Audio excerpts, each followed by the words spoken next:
Hey, what's going on? You know who it is. You know what it is. All right, you guys. Over the past month and the past month and some change, ever since this Will Smith thing happened, I've really had a chance to analyze and really look at comedians and really evaluate them. And I'm starting to see them for what they are, which is a bunch of clowns and a bunch of frauds and a bunch of cowards who don't ever want to take accountability for anything that they say and do, you know. And I'm just really starting to see the ignorance of them. And I got to keep it 100. I know my uncle listens to my channel, and he told me a lot of things like over 20 years ago that came to fruition. He warned me about a certain group of people that was going to pretend to be the allies of black people, but then eventually they was going to show their true colors. As I said before, and I stand by everything I say, black people do not have no allies. And like I said, and when we stop thinking we do, the better off we going to be. But at the end of the day, we got issues in our own community that we got to fix. And maybe to a certain degree, damn near out of reach. May be unfixable. But me, myself, maybe I'm naive, but I still have hope for our community. Still have hope for our women. I still have hope for our men. Maybe eventually we'll snap out of it and stop being everybody's tool and stop being an open community and start protecting our community. You know, so, but I want to talk about something that I seen that really like pissed me off. And like I said, this is why I'm starting to not respect comedians, because at the end of the day, they will try to use comedy to say stuff that's just blatantly either stupid or ignorant. And Michael Blackston said something that was just so stupid to where he just really showed what a goofball Negro that he is. It wasn't funny at all, and he shouldn't even said it. And it was the wrong place, the wrong time, the wrong outlet to say that. Because like I said, the problem with black people, we got to stop talking like how we talks among each other in front of mixed company or other minorities. Okay? Because like I said before, they ain't down with us. So I'm just keeping it 100. But Shannon Sharpe, who still can't seem to keep Will Smith's name out of his mouth, who still seem to be talking about Will Smith, slapping Chris Rock, but he don't seem bothered by, you know, um, black women getting beat up by white football players and other situations.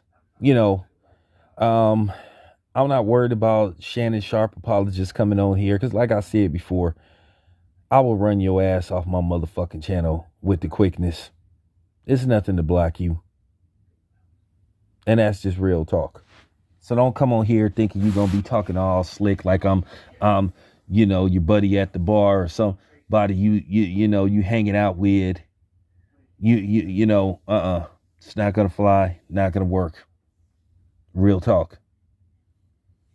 But they were discussing the Will Smith situation, and then, Michael Blackston, who was raised in Philly via Ghana, basically, Shannon Sharpe, they had a discussion about the Will Smith Chris Rock slap, which, by the way, Chris Rock, what I'm saying, I think he's really bothered by what Will Smith did to him because he can't seem to keep Will Smith's name out of his mouth, even though he said out of his own mouth he was going to stop talking about Will Smith.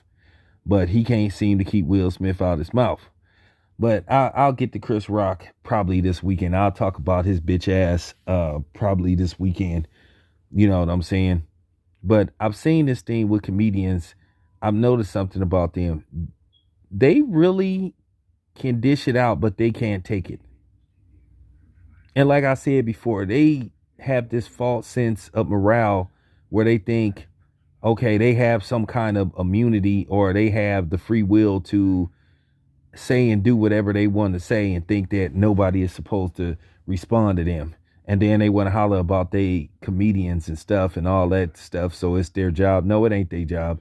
You don't have no 24-hour pass to say whatever you want to say to somebody and think you can get away with it. Because like I say, and I'm going to further like talk about comedians and how they want to always try to play the victim and they don't want to take accountabilities for their actions. But anyway, towards the end of the interview, or at least the segment I was watching, Michael Blackston said something that was real stupid. He said basically he got a ride with Chris Rock because he said the dark-skinned brothers got to stick together. Now, Shannon and Sharpe don't have what you would call a black audience. A lot of different people listen to him. So here you have another goofy-ass dude sitting up making a colorism joke. And this is why these dumbass non-blacks and some of these white motherfuckers be thinking they could say this type of shit to black people and think they can make these type of remarks. But I promise you, you better not do it to me, because you going to get your feelings hurt. But this is why some of them feel like they can voice their opinion when it comes to this. And once again, I'm here to tell you to stay the fuck out of our business. You ain't one of us, so don't speak like you one of us. You ain't part of the Klan. And I ain't talking about the Ku Klux Klan neither. Middle finger to them. This stuff just got to be said. I know it's a lot of gutless, fake pro-black dudes who play that role. But this stuff just got to be said, man. Y'all need to back up, man. Because for real, you not one of us. You have a fit if we speak on you have a fit if we speak on y'all community. But then you always feel like you have some unwarranted and uninvited, which you are uninvited, open invitation to basically voice your opinion on our community and stuff that go on with us. No, you don't. But like I said before, it didn't shock me that Michael Blackston said something stupid like that, because that was stupid and that was just ignorant to say that. But knowing that colorism has been a huge issue in our community. Look, I'm guilty of making those jokes, but I don't do it in a way to where I know it will seem inappropriate. It's a right time, right place, and right moment for everything. But I really try not to talk that kind of stuff because I love all black people. But at the end of the day, when I hear dudes like him say that, because a lot of times you have dark-skinned people saying that they get all the hate and nobody goes through what they go through. Well, I beg to differ, because I've been racially profiled. I've been discriminated against.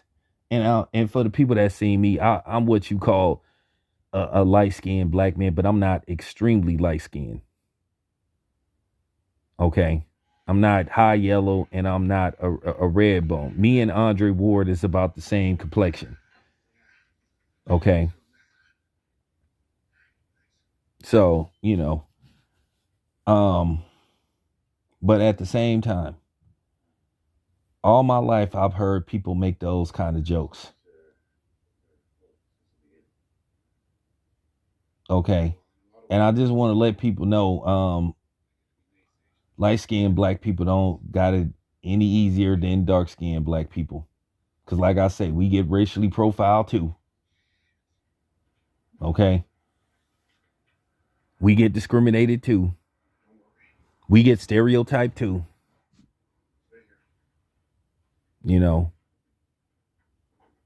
That whole light-skinned, dark-skinned thing, to a certain degree, that's kind of overblown.